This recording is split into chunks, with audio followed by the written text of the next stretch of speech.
Ainsi, en septembre, le chimiste américain Willard Frank Libby révèle au public sa découverte sur la datation au carbone 14. Ce même chimiste travaillait sur la fabrication de la bombe atomique lors du projet Manhattan. Sa découverte permet de donner un âge à des éléments archéologiques, géologiques ou encore géophysiques. Une innovation qui révolutionne le monde scientifique et va être utilisée dans le domaine de l'archéologie.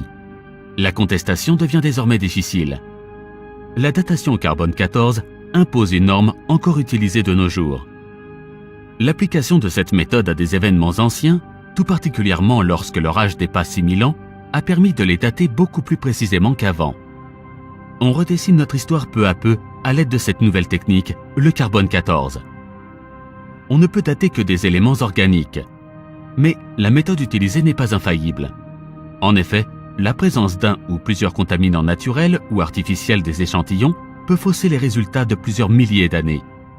J'ai été archéologue pendant à peu près une dizaine d'années, aussi bien sur des fouilles programmées que sur des fouilles préventives.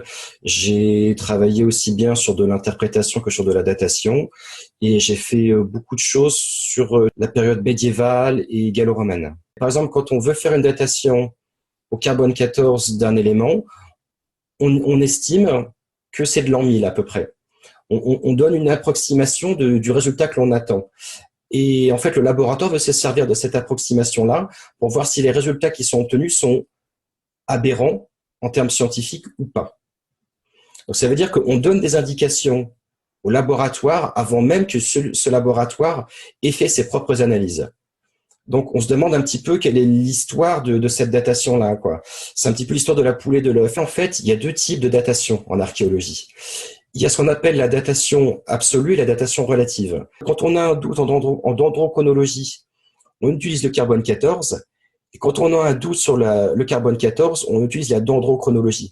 Donc, encore une fois, on se retrouve dans une situation un peu amusante où on se demande quelle est l'histoire de qui a raison ou tort. C'est-à-dire que si on se base sur deux méthodes qui ne sont pas complètement fiables pour donner un résultat qui est fiable, ça paraît surprenant en termes de rigueur scientifique.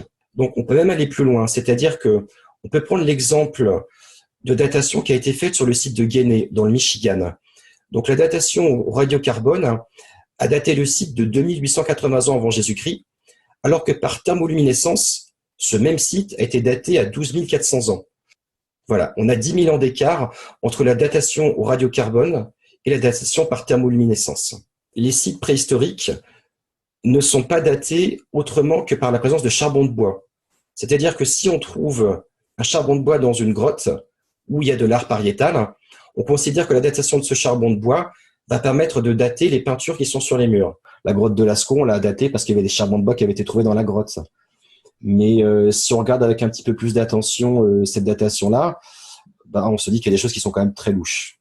Pour peu que certains aient mis les charbons-là, ou bien alors que tu aies demandé à la personne qui allait faire la datation carbone 14 de trouver les résultats qui correspondaient à ce que toi tu avais en tête, voilà, ça fait qu'un pas, quoi. Donc, parce qu'il faut jamais, dans l'archéologie, c'est très rare d'avoir des gens qui ont comme conclusion de dire on ne sait pas. Voilà, on va placer un téléphone portable dans une cathédrale médiévale. La cathédrale s'écroule. Dans 10 000 ans, des archéologues du futur vont venir voir la cathédrale et ils vont se dire, cette cathédrale date du XXIe siècle. La preuve, c'est qu'il y a un téléphone portable qui a été retrouvé au milieu. Quand j'étais archéologue de terrain, je m'amusais souvent de voir que la plupart de mes collègues ne remettaient jamais en cause les méthodes qu'ils utilisaient. C'est-à-dire qu'on peut souvent s'imaginer qu'un archéologue, c'est quelqu'un qui a un esprit vif et qui est capable de tout remettre en cause pour trouver la datation, l'interprétation qui correspond à ce qu'il recherche. En fait, c'est pas du tout le cas. C'est-à-dire que celui qui va réfléchir par lui-même et celui qui va faire essayer de réfléchir les autres, il va être marginalisé et on va lui dire faites attention à lui parce que il est capable de remettre en cause ce que nous on considère comme étant acquis. Ce qui est assez amusant, c'est qu'avant qu'on fasse des méthodes scientifiques de laboratoire pour dater les objets, à chaque fois, c'était de la chronologie relative. Donc, une chose est plus ancienne ou plus récente qu'une autre. Et surtout, on s'appuyait sur des dogmes qui étaient religieux. Alors, aujourd'hui, on peut dire dogme avec le recul, mais à l'époque, ça paraissait être des évidences. Et ce qui est amusant, parce que c'est le moins qu'on puisse dire que ce soit très amusant, c'est qu'on se rend compte que les datations scientifiques corroborent quasiment à chaque fois les datations qui remontent au 19e siècle et des choses qui sont bien plus anciennes et qui datent de l'époque où c'était des gens religieux qui écrivaient l'histoire, qui ne s'appuyait pratiquement pas sur l'archéologie, puisque l'étude du sol était quasiment proscrite. La religion est beaucoup plus présente qu'on ne peut l'imaginer. Mais il faut voir l'archéologie de l'intérieur et regarder l'archéologie avec beaucoup de recul pour comprendre ces jeux de pouvoir. Ce qui n'est pas le cas de la plupart des archéologues, puisque étant eux-mêmes dans une situation professionnelle où ils sont obligés de se produire sur la quantité et sur la qualité, ils ne regardent pas en fait tout ce qu'il peut y avoir autour d'eux au niveau professionnel, au niveau du conditionnement intellectuel. Donc la plupart du temps, ce qui est assez amusant, c'est de voir que sur le terrain, les archéologues ne font qu'appliquer des méthodes qu'ils ont apprises pendant leurs études supérieures sans véritablement remettre en cause ces méthodes et voir que parfois il y a des aberrations qui sont énormes. Les archéologues peuvent écrire globalement ce qu'ils veulent. Ce qu'il y a, c'est qu'ils ont deux choses qui viennent les limiter dans leur raisonnement.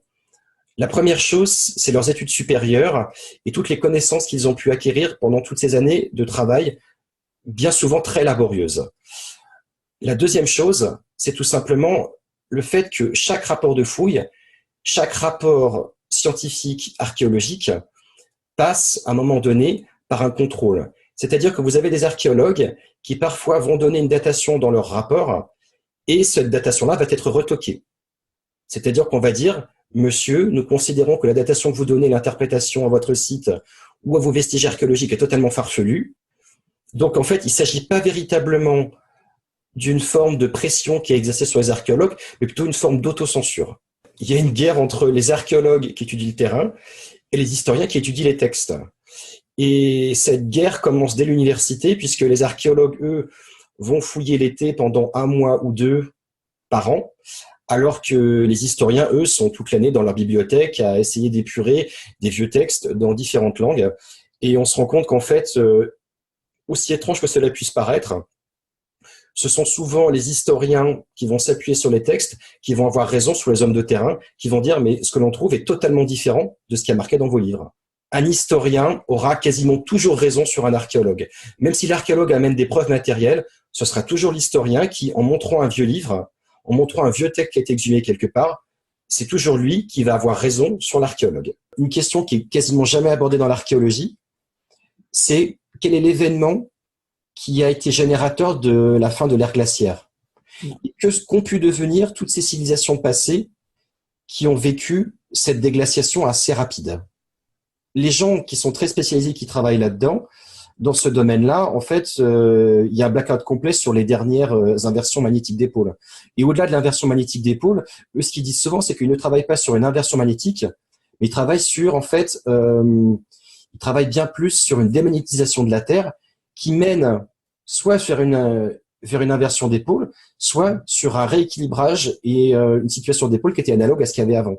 Il y a tout ce qui est carottage, notamment dans l'Arctique et dans l'Antarctique, quoi. Ils disent quasiment rien. Ils ne donnent quasiment aucun élément. Alors, et en général, ce qui est assez amusant, c'est que, enfin, je dis souvent que c'est assez amusant, c'est que quand on a le recul pour l'avoir vécu, le truc, on a envie de rire tout le temps, c'est dire, mais vous êtes idiot, tout est devant votre nez et vous voyez rien, quoi. Tout est là sous votre nez. Et vous avez une forme de déni professionnel ou mental, intellectuel, qui fait que, bien que tout soit là, vous préférez regarder à côté et faire l'autruche, quoi. C'est surprenant. Mais humainement, ça s'explique. Ça s'appelle du déni, quoi, rien de plus.